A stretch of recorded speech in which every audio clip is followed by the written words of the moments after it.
Oracle, in reply to Tavern, says, well, it's because I have this perception that mountains symbolize a wall for people that lives near the mountains. And I don't like that. I don't like that. I want my players to venture forth wherever they want. That's a good point, Oracle. However, rather than viewing them as like an obstacle or a wall, well, no, rather than viewing them as a wall, the way that I tend to view them is that they're an obstacle to cross. They're a difficulty for the adventuring party to overcome. So rather than it being the case that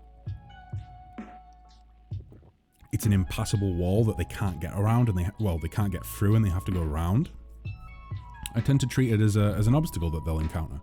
You know, like if you look at most adventuring stories, fantasy stories, they don't even have to be fantasy, just stories with adventure. The group or the main characters will often come across sort of difficult areas to navigate, and what can be really fun is giving them the tools so that they're able to actually. Oh, why is that orange? That shouldn't be orange. Either way, it's all good. I'll just color them in later.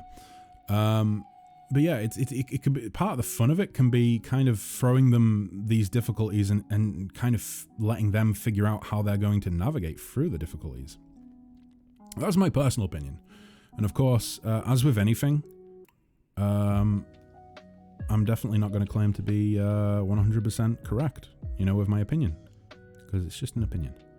And we all have our own, well, we all have our own opinions, I suppose, but we all have our own way of doing things, and there's nothing wrong with any specific way of doing things.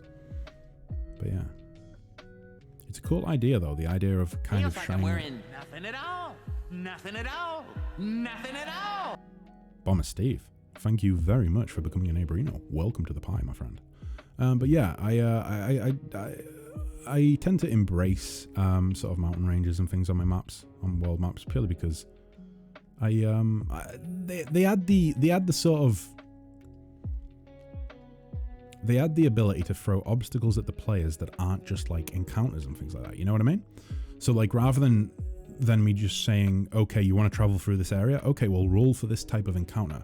It might be that instead of doing that, I say, okay, you're traveling through one of the tallest mountain ranges in the region. As a result of this, you're plagued by snowdrifts and heavy snowfall for the first 5 days of your travel. Please, can you all roll a Constitution saving throw?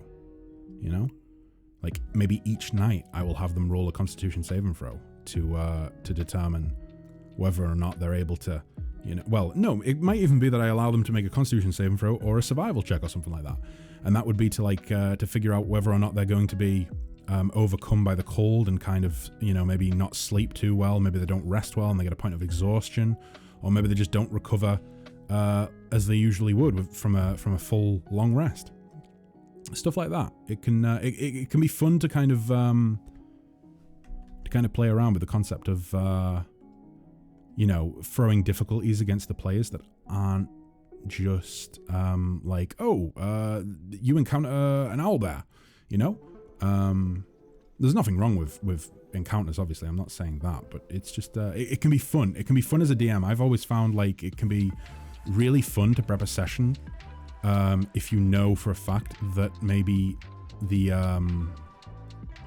party aren't going to encounter any monsters, but they are going to encounter the world itself, and they're going to have difficulty with the world itself. That can be kind of fun, at least for me as a DM.